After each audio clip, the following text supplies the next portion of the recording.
আপনি যদি সম্মান নিয়ে বাঁচতে চান, তাহলে আপনার ৬টি জিনিস প্রয়োজন। ১.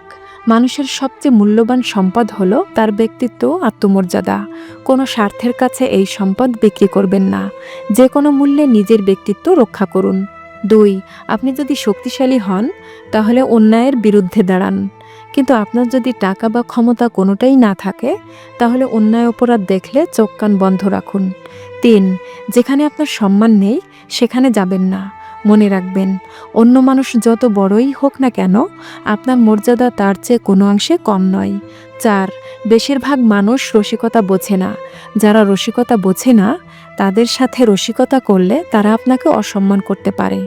তাই কথা বলার সময় কারোর সাথে রসিকতা করবেন না। ৫. আপনার ক্ষমতা থাকতে হবে। আপনি যখন ক্ষমতাশালী হবেন, কেবল তখনই আপনার উপযুক্ত সম্মান ধরে রেখে সমাজে চলতে পারবেন। ৬. সমাজে মাথা উঁচু করে বাঁচতে হলে প্রচুর টাকা রোজগার করুন।